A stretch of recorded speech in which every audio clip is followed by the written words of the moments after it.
So, a little tip to those people who are socially anxious. I used to be socially anxious. In fact, I could probably say I still have times where I do fall into the category of being socially anxious. I wouldn't say I've necessarily conquered it completely, but I've understood it a lot more than when I was, say, younger, when I didn't know what social anxiety was.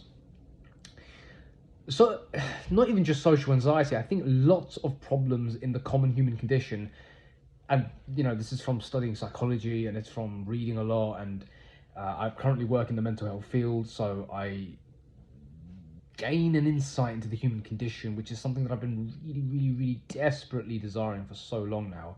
So I actually have a dream job and I get to help people, which is it's not even the cherry on the top, it is the cake. The cherry on the top is the observations and the learning on top of it, but the cake is I get to help people. And even if I put a smile on one person's face, man, that day, the day means everything to me, right? If I can even put a smile on one person's face, I've won the game. So social anxiety is nothing more than you thinking too much of yourself. It's self-referential thinking. Now, this is a common trope in our culture. Once again, the devil comes as your friend and never as your enemy. So what does that mean? It means that he will first come to you by saying, this is a good thing. This is good for you to do. This is useful. It's tempting, right? You wouldn't do the thing unless it was tempting. You wouldn't do it if there wasn't an allure to it, right? Much like, for example, there's nothing inherently wrong with pursuing women.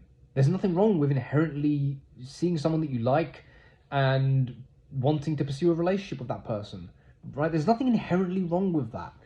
What makes it wrong is when that becomes the object of your life.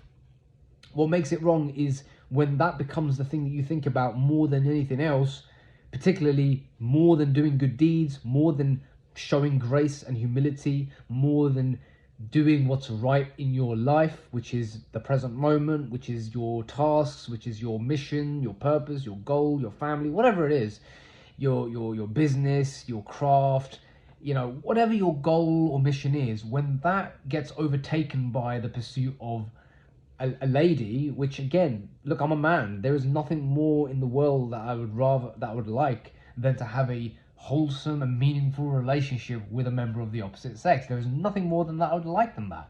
And when the opportunity arises, I'm definitely going to take it. But what I'm saying is the mistake that most men make, the mistake that I've made, is I've put that as the priority over other things, which ironically is what makes you attractive in the first place. The other things, you being focused on the other thing, is what makes you appealing. So point I'm trying to make here is think more of other people, think more of the audience, think more of what the other person is going through as opposed to what you are going through, because that is the source of your anxiety, is your overthinking and self-referential thinking regarding yourself. That is going to cause you to be anxious. There's nothing more to it, man. My social anxiety has massively gone down when I've understood this vital fact that other people are suffering the same way I am, right? Like, they're going through the same overthinking process. They're thinking about the same things I'm thinking about. They're worried about the same things I'm worried about.